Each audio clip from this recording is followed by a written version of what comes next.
এদিন বাংলাদেশের সংসদে সে যে দলের হোক একটা প্রস্তাব রাখলো, সে অনেক কথা বলছে, একটা প্রস্তাব রাখলো যে যে যে নবী আমাদের জানের জান, নবী আমাদের প্রাণের প্রাণ।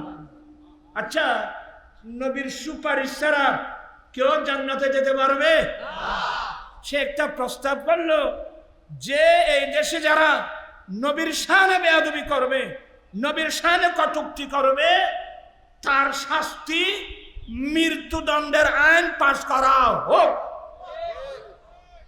একটা চমৎকার প্রস্তাব, একটা ইমানদার মুমিন মুসলমানের প্রস্তাব। যে নবী আমার জানের জান, যে নবী আমার প্রাণের প্রাণ, যে নবীর সুপারিশ ছাড়া আমরা জান্নাতে যেতে পারবো না, তো ওনার শানে বেয়াদবি করলে মৃত্যুদণ্ডের আইন পাশ করতে হবে। মৃত্যুদণ্ড আইন পাশ করার কথা বলা, এটা তো ইমানদার মুসলমানের কথা, ঠিক কিনা ভাইয়েরা আমার? কিন্তু আশ্চর্য লাগলো, এত বিরাট বাংলাদেশের সাংসদ যারা ছিল, মুসলমান ছিল, সবার চুপচাপ, সবাই একেবারে চুপচাপ। অনেক সামান্য কথা বললে টেবিল ছাপড়িয়ে ওটাকে সমর্থন করা হয়, কিন্তু এই লোকটাকে সংসদে দাঁড়িয়ে বলছে যে নবীর শানে বেয়াদবি করবে, কটূক্তি করবে, তার শাস্তি মৃত্যুদণ্ডের আইন পাশ করা হোক। গোটা সংসদরা টেবিল ছাপিয়ে সবাই সমর্থন করা উচিত ছিল, কিন্তু কেউ সমর্থন করছে? করে না, পাশ করছে। আমরা এখন কোন দেশে বসবাস করতেছি? কিসের মুসলমান? মাংস খানে वाला মুসলমান। আল্লাহ বলেন, হে মুমিন বান্দা, হে বিশ্বাসীর দল, হে মুমিন বান্দা, তোমরা পূর্ণাঙ্গ রূপে পরিপূর্ণভাবে ইসলামের মধ্যে ঢুকে যাও। হে মুমিন বান্দা, তোমরা জীবনের ব্যক্তিগত জীবন, পারিবারিক জীবন, সমাজ জীবন, রাষ্ট্রীয় জীবন, সমাজনীতি, অর্থনীতি, রাষ্ট্রনীতি, রাজনীতি, বাণিজ্য নীতি, পররাষ্ট্রনীতি, এক কথায় জন্মলগ্ন থেকে মৃত্যুকাল পর্যন্ত প্রত্যেক ক্ষেত্রে তোমরা পরিপূর্ণভাবে ইসলামের মধ্যে তোমরা ঢুকে যাও। সুবহানাল্লাহ।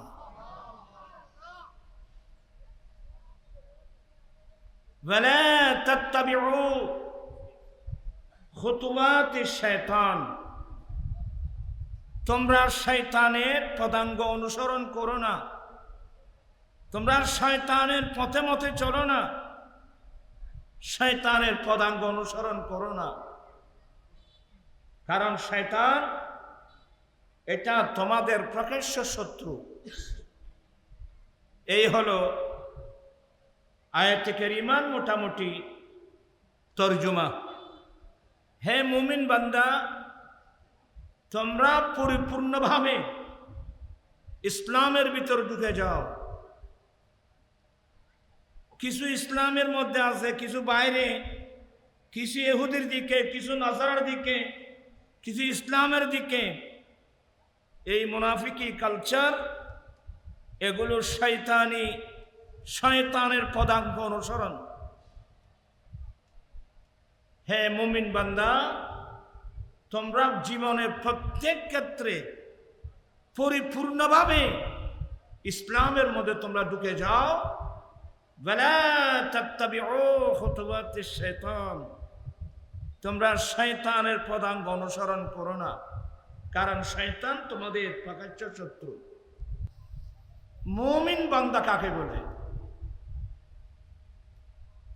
আমরা অধিকাংশ মানুষ আমরা জানি, যেই ব্যক্তি কলমা পড়বে, লা ইলাহা ইল্লাল্লাহু মুহাম্মাদুর রাসূলুল্লাহ,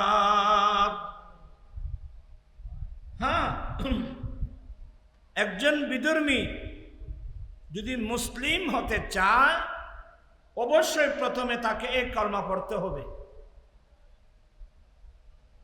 কিন্তু আরেকটা মসলা মনে রাখবেন, এই কলমা পড়ে নিলেই যে সে মুমিন হবে, মুসলমান হবে তেমন না। এখন তো আমরা যেই যুগে আসলাম, আমরা যে সময় আসলাম,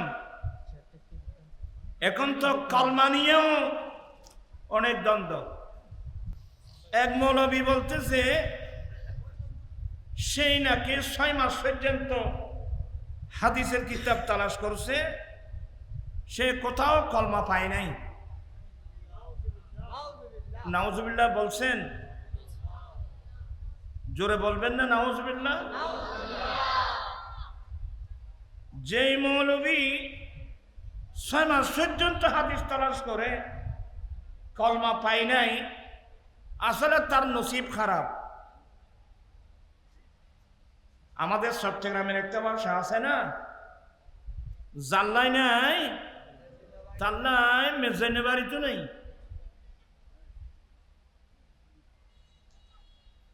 আরেকজন বলল, দেখেন কোন ফিতনার সময় আমরা এসে গেলাম, ঈমান রক্ষা করা কঠিন। এই সুন্নি সম্মেলন এসব বিষয়ে জাতিকে অবহিত করার জন্যে, যাতে আমরা ঈমানের উপর মজবুত থাকতে পারি, যেন আমরা ঈমান নিয়ে দুনিয়া থেকে যেতে পারি।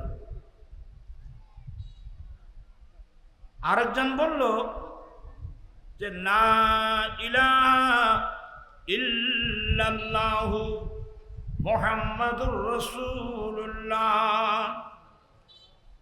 এই কালমা নাকি একসাথে লেখা যাবে না। জীবনে কোনোদিন শুনছেন? এখন নতুন নতুন শুনবেন, অনেক শুনছেন, আরো শুনবেন। হ্যাঁ, সে বলতেছে কালমা একসাথে লেখা যাবে না, একসাথে লিখলে এটা শিরকের পর্যায়ে পড়ে। এবার আপনারা বলুন, ইসলামের এই 1400 বছর ইসলামের ইতিহাসে এই কথাটা কি কেউ বলছে? এই কথাটা কি কেউ লেখছে? সবাই লেখছে লা ইলাহা ইল্লাল্লাহ মুহাম্মাদুর রাসূলুল্লাহ সাল্লাল্লাহু আলাইহি ওয়াসাল্লাম, একসাথেই তো লেখছে।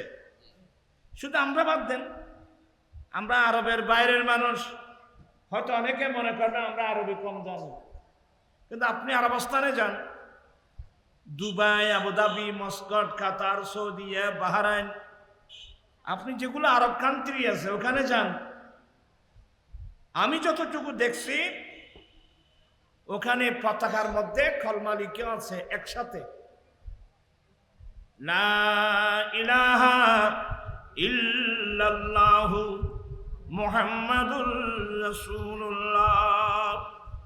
আরবস্থানের মধ্যে যত পতাকা আছে সেই পতাকার মধ্যে কলমাটা একসাথে লেখা।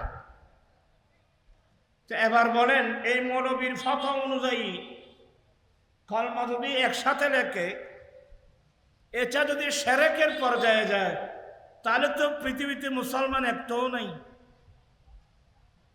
তার ফতোয়া মোতাবেক সবাই কি হয়ে যাবে?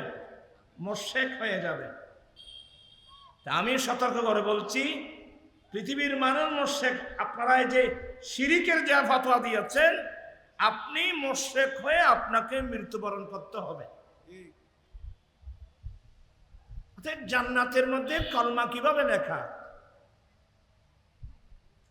হ্যাঁ, জান্নাতের ইমামুল আজম ইমাম আবু হানিফা রাহমাতুল্লাহ আলাইহি, হযরতে আব্দুল্লাহ ইবনে উনাইস রাদিয়াল্লাহু তাআলা আনহু, আমার নবীর একজন সাহাবা, হযরতে আব্দুল্লাহ ইবনে উনাইস রাদিয়াল্লাহু তাআলা আনহুর সূত্রে ইমাম আজম আবু হানিফা রাহমাতুল্লাহ আলাইহি হাদিস বর্ণনা করেছেন।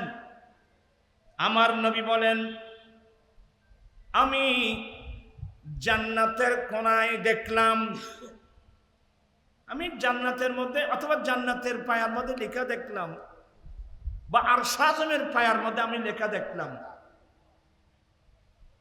আমি 3টি লাইন লেখা দেখতে পেয়েছি। কয়টা লাইন? কয়টা লাইন? তোমরা আমার সামনে কি জন্য বসছো? পিছনে তোমার কাজটা কি?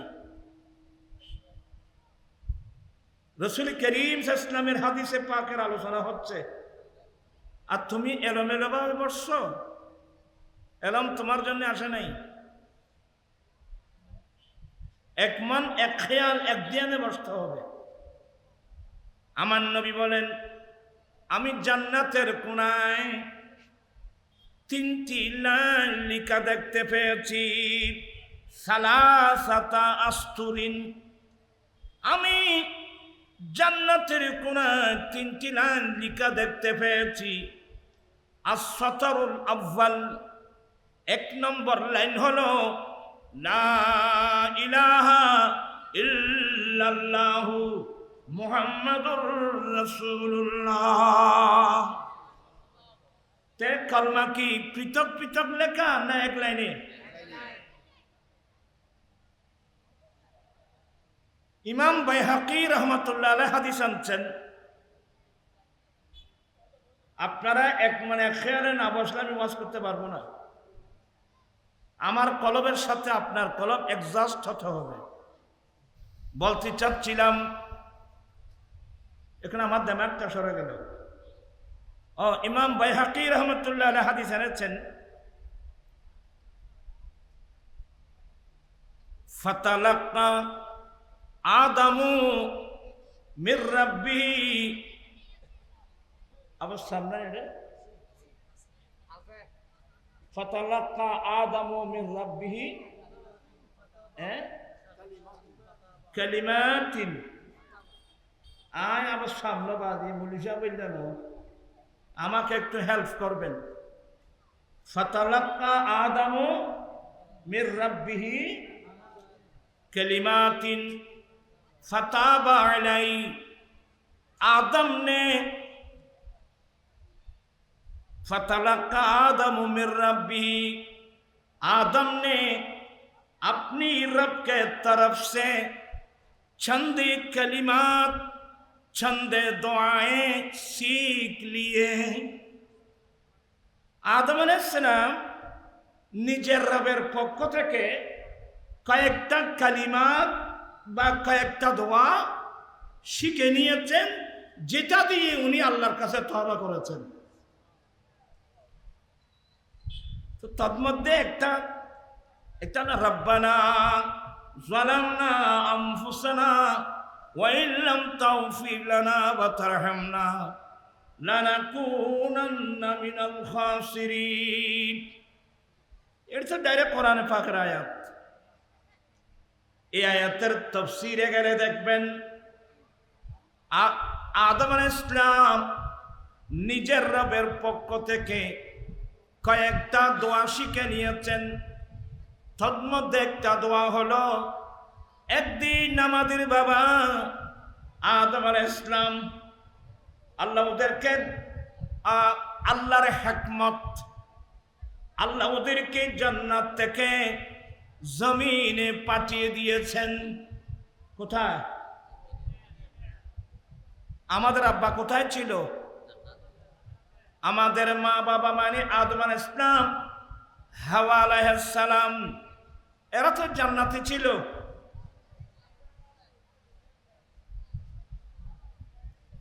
তোমরা কথা বলবা না। জান্নাত থেকে আল্লাহ, কারণ আল্লাহর কাজগুলো তো হিকমতপূর্ণ। আল্লাহ হিকমতান আমাদের মা বাবাকে জান্নাত থেকে দুনিয়ায় পাঠিয়ে দিয়েছেন।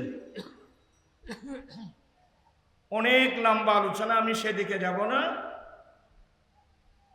ইনি ওই যে আল্লাহ যে নিষেধ করেছিল, ওয়ালা তাকরাবা হাযিহিশ শাজারাতা ফাতাকুনা মিনাজ জালিমিন, আদম তুমি এবং তোমার স্ত্রী এই জান্নাতের মধ্যে থাকো, জান্নাতের যে কোনো গাছের ফল তোমরা ভক্ষণ করো, কিন্তু এই গাছের কাছেও যেও না।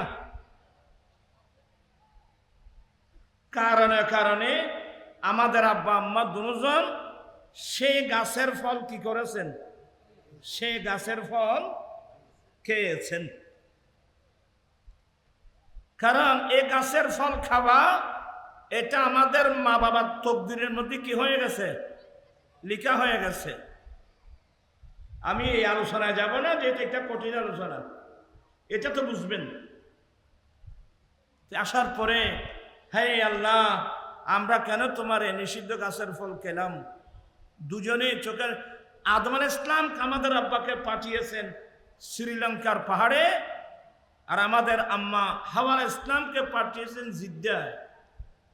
একজনকে হিন্দুস্তানে, আরেকজনকে আরবস্তানে। এখানে এক বিরাট রহস্য। তো দোরা আল্লাহর দরবারে কান্নাকাটি শুরু করলেন। তো দোয়া অনেক বছর দোয়া করেছেন। আল্লামা জালালউদ্দিন সুয়ুতী রাহমাতুল্লাহ আলাইহি খাসাইসুল কুবরার মধ্যে হাদিস আনছেন যে 300 বছর নাকি আমাদের আব্বা আদম আলাইহিস সালাম নিচ থেকে চেহারা চোখ উপরের দিকে উঠেন নাই। আরো বিভিন্ন রেওয়ায়েত আছে।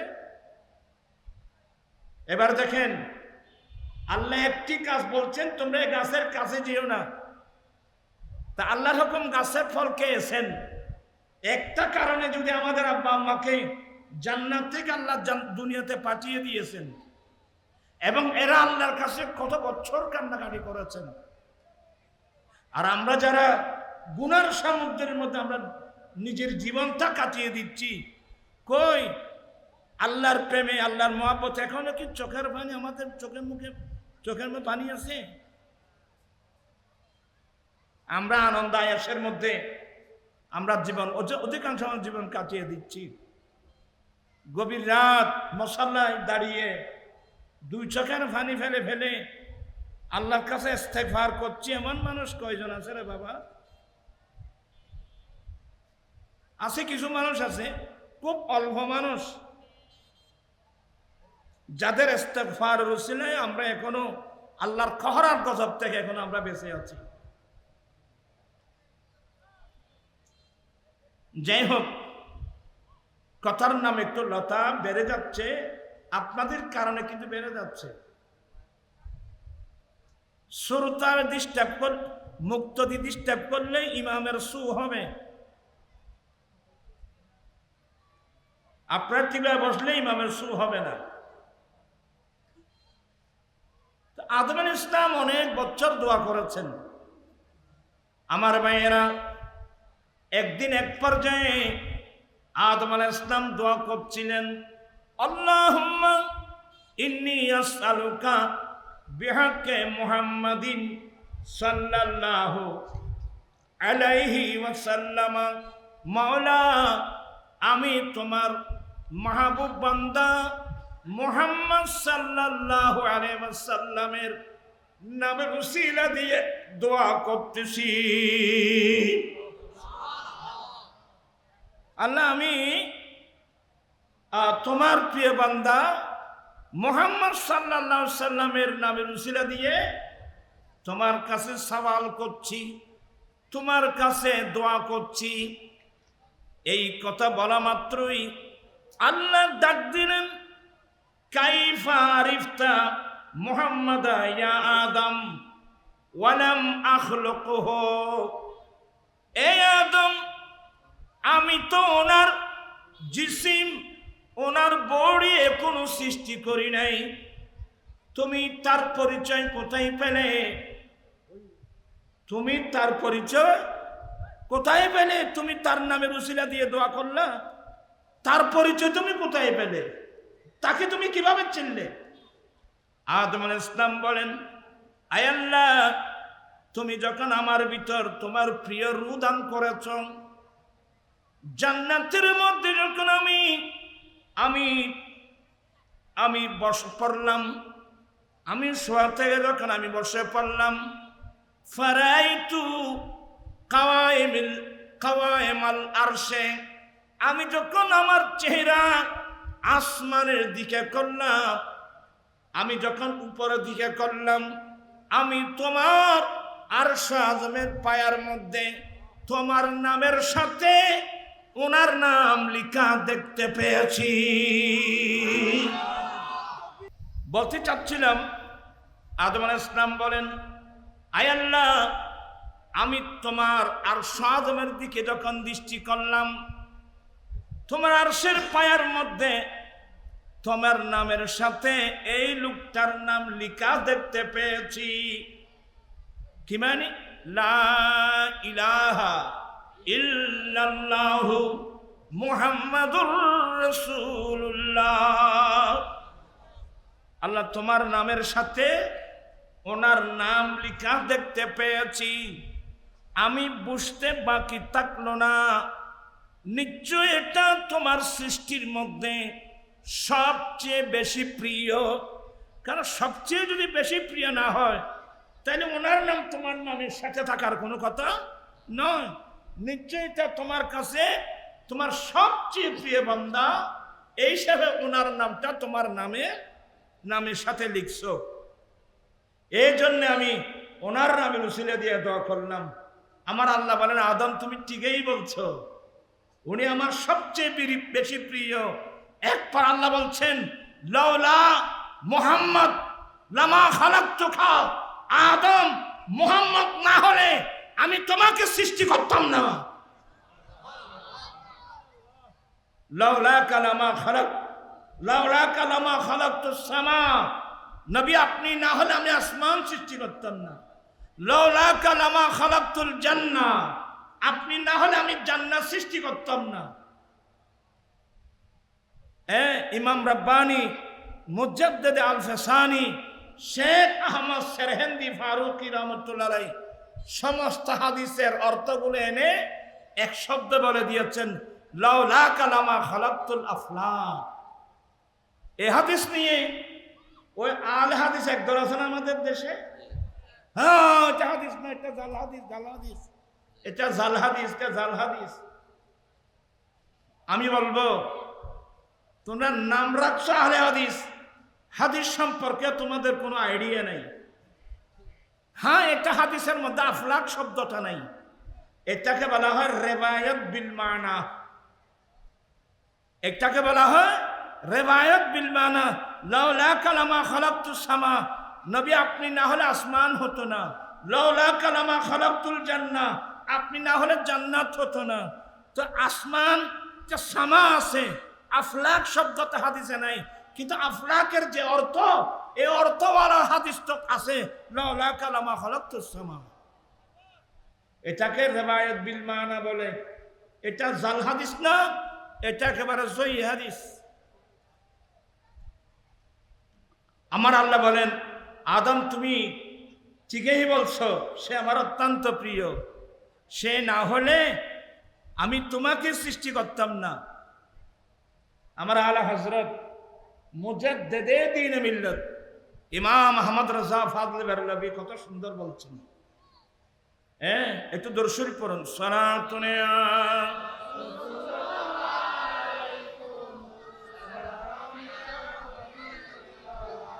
সাল্লি আলা রাসূলিনা সাল্লি আলা মুহাম্মাদিন সাল্লি আলা হাবিবিনা। আরশ পে তাজম ছেড়ো চার, ফরশ পে তুরফা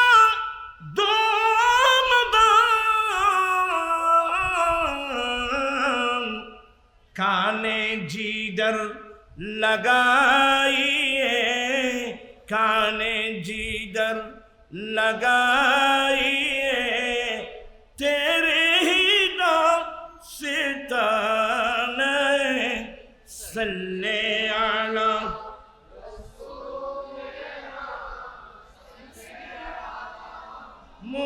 मुहम्मदिन सल्ले आला हबीबिना।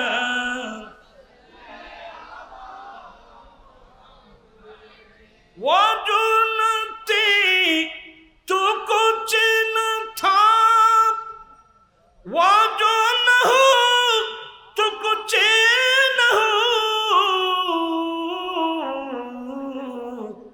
আর জান है वो जहान की जान है तू जहान है सल्ले अला रसूलिना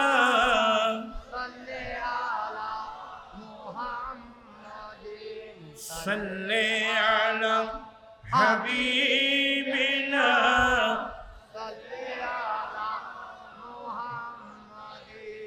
আমার আলা হযরত বলেন ওয়াজুনতে তু কুছ না তা, আমার নবী যখন ছিলেন না আল্লাহ ছাড়া আর কিছুই ছিল না। ওয়াজুনাও তু কুছ না হো, নবী না হলে কিছুই হতো না। জান হে वो জাহান কি, তিনি হলেন জাহানের প্রাণ, প্রাণ থাকলে জাহান থাকে। সুবহানাল্লাহ। আদম তুমি ঠিকই বলছো, সে না হলে আমি তোমাকে সৃষ্টি করতাম না। সে আমার অত্যন্ত প্রিয়, ওনার উসিলা দিয়ে যখন তুমি দোয়া করছো আমি মাফ তওবা কবুল করলাম, মাফ করে দিলাম, দোয়া কবুল করলাম। চিৎকার দিয়ে বলুন না সুবহানাল্লাহ। তাহলে আরশ আযমের পায়ের মধ্যেও কি এই কলমাটা কি আছে, লিখা আছে কি এক লাইনে না দুই লাইনে? এক লাইন। তো যারা একসাথে লিখলে শিরিকের পর্যায়ে পড়বে বলছে, এরা কোরআন হাদিস সম্পর্কে কোনো আইডিয়া নাই। কিন্তু দুঃখনীয় বিষয় হলো এই সমস্ত দুষ্টু মৌলবীদের কথা শুনে নর্থ বেঙ্গলের অনেক মসজিদ থেকে একসময় লা ইলাহা ইল্লাল্লাহ মুহাম্মদ রাসূলুল্লাহ কলমা লেখা ছিল, এখন দেখা যায় ওই মুহাম্মদ রাসূলুল্লাহ ওখান থেকে একটু নিচে লাগিয়ে দিয়েছে। আমি আপনাদেরকে যে জিনিসটা তুলে ধরতে চাচ্ছিলাম, এক নম্বর হলো অনেক মৌলবী আছে ওরা কলমা পায় নাই, আরেক মৌলবী আছে কলমা পেয়েছে কিন্তু এক লাইনে লেখা যাবে না। এগুলো সবাই ভ্রান্ত, এদের কাছে কোরআন সুন্নাহর জ্ঞান বলতে কিছুই নেই। এবার আসুন দ্বিতীয় পর্বে। আমি বোঝাতে চেয়েছিলাম একজন বিধর্মী মুসলমান হতে চাইলে অবশ্যই এই কলমা পড়তে হবে, লা ইলাহা ইল্লাল্লাহু মুহাম্মাদুর রাসূলুল্লাহ। কলমা কিন্তু অবশ্যই পড়তে হবে, কিন্তু কলমা পড়লেই যে মুসলমান হয়ে যাবে তেমন না। কলমা মুখে পড়তে হবে, অন্তরের মধ্যে থাকতে হবে বুক ভরা আল্লাহর নবীর ভালোবাসা। আপনি একটু কষ্ট করে আমার দিকে তাকান। আমার নবী বলেন পড়ুন, আপনারা পড়েন। তোমারা তালসিয়া গিয়ে দে এটা ফাঁকে ফাঁকে ইবলিস আছে, জায়গা খালি রাখছে। পড়ুন ক্বালা, সবাই মোহাব্বত নিয়ে পড়তেছেন, দুজানু হয়ে বসেন, মোহাব্বত নিয়ে পড়বেন। ক্বালা রাসূলুল্লাহি সাল্লাল্লাহু আলাইহি ওয়াসাল্লাম লা ঈমানা লিমান লা মুহাব্বাতা লাহু। আমার দয়াল নবী বলেন, যেই নারী পুরুষের অন্তরে আমি নবীর মোহাব্বত নাই তার কাছে ঈমান নাই। এগুলো আমি বলছি না, কথা আমি বলছি কিন্তু কথা আমার না, কালাম কিন্তু দয়াল নবীর। লা ঈমানা লিমান লা মুহাব্বাতা লা, যার অন্তরে আমি নবীর মোহাব্বত নাই তার কাছে ঈমানও নাই। এবার আসুন হুজুর, মোহাব্বতটা কোন পর্যায়ের?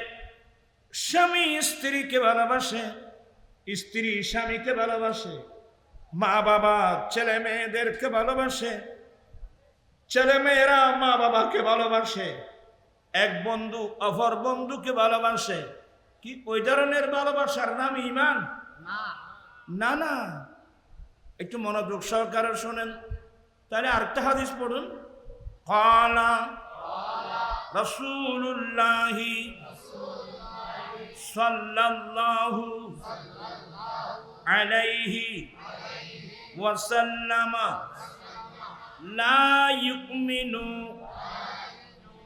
আহাদুকুম হাত্তা আকুনা আহাব্বা ইলাইহি মিন ওয়ালিদিহি ওয়া ওয়ালাদিহি ওয়ান নাসি আজমাইন।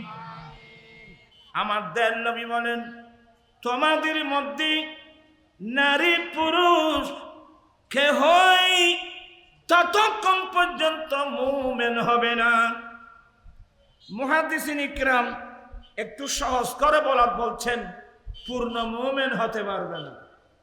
আমার নবী বলেন, তোমাদের মধ্যে, তোমরা বলতে নারী পুরুষ, তোমাদের মধ্যে কেহই মুমিন হতে পারবে না বা পূর্ণ মুমিন হতে পারবে না যতক্ষণ পর্যন্ত তোমার মা বাবা, স্বামী স্ত্রী, সন্তান সন্ততি, পৃথিবীর বুকে যে যাকে যতই ভালোবাসো না কেন, সবার ভালোবাসার চেয়ে আমি নবীর ভালোবাসা যতক্ষণ পর্যন্ত বেশি হবে না ততক্ষণ পর্যন্ত কি হয় পূর্ণ মুমিন হতে পারবে না।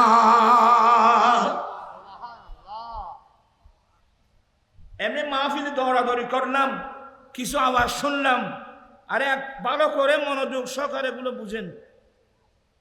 আমার নবী বলেন, যখন এ কথা বললেন যে তোমাদের মা বাবা, ছেলে সন্তান, স্ত্রী পুত্র, পৃথিবীর বুকে যে যাকে যতই ভালোবাসো, সবার ভালোবাসার চেয়ে আমি নবীর ভালোবাসা যতক্ষণ পর্যন্ত বেশি হবে না কেহই পূর্ণ মুমিন হতে পারবে না।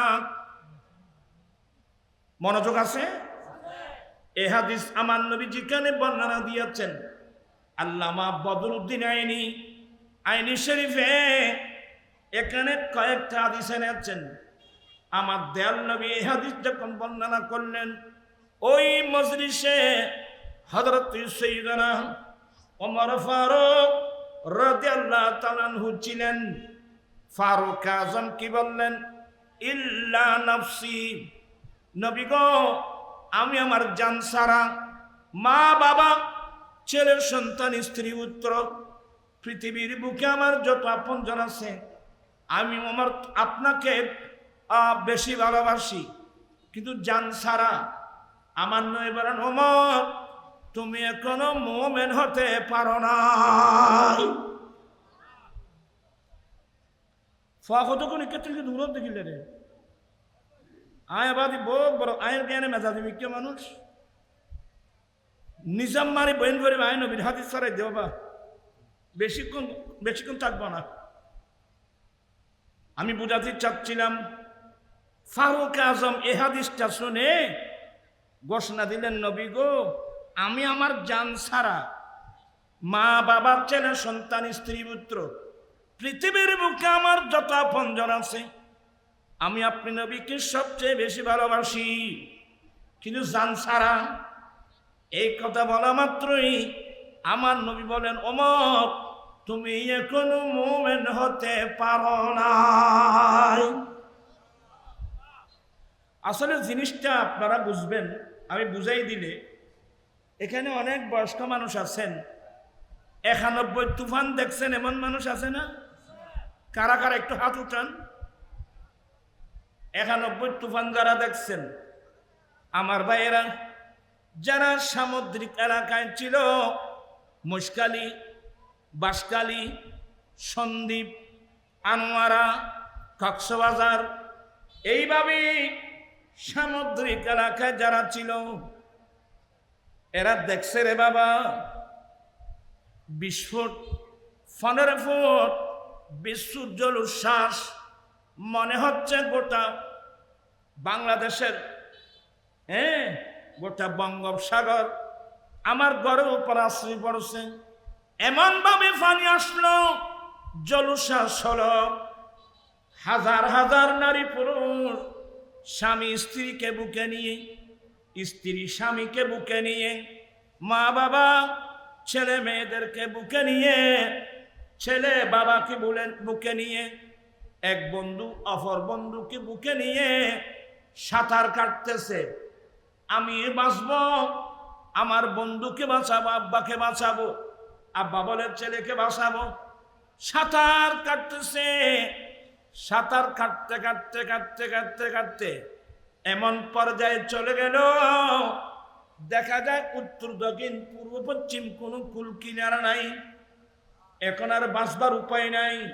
ওই মুহূর্তের মধ্যে মানুষ নিজের জানের প্রশ্নে ছেলে বাবাকে ফেলে দিতে, আমি বাঁচতেছি না আর আপনাকে নিয়ে কি করবো? তখন নিজের জানের প্রশ্নে বাবাকে ফেলে দিতে পারে, বাবাও নিজের জানের প্রশ্নে ছেলেকে ফেলে দিতে পারে, স্বামী স্ত্রীকে, স্ত্রী স্বামীকে, এক বন্ধু অপর বন্ধুকে ফেলে দিতে পারবে নিজের জানের প্রশ্নে। ও অনুরবাসী, বিশ্বের মুমিন মুসলমান জেনে রাখুন, কোন ভালোবাসার নাম ঈমান। নিজের জানের প্রশ্নে ছেলে মা বাবাকে ফেলে দিতে পারে, মা বাবাও ছেলে মেয়েদেরকে ফেলে দিতে পারে, স্বামী স্ত্রীকে, স্ত্রী স্বামীকে, এক বন্ধু অপর বন্ধুকে ফেলে দিতে পারবে। কিন্তু নিজের জানের প্রশ্নে কোন মুমিন মুসলমান এক সেকেন্ডের জন্য আমার নবীকে ফেলতে পারবে না। নিজের জানের প্রশ্নে এক সেকেন্ডের জন্য কোন মুমিন নবীকে ফেলতে পারবে না, বরং সেই বলবে, আল্লাহ তুমি আমাকে একটা প্রাণ দিয়েছো, এই ধরনের কোটি কোটি প্রাণ দিলে আমি সব প্রাণ জীবন কোরবানি দেব, মুস্তাফার দামান কিন্তু ছাড়তে পারবো না।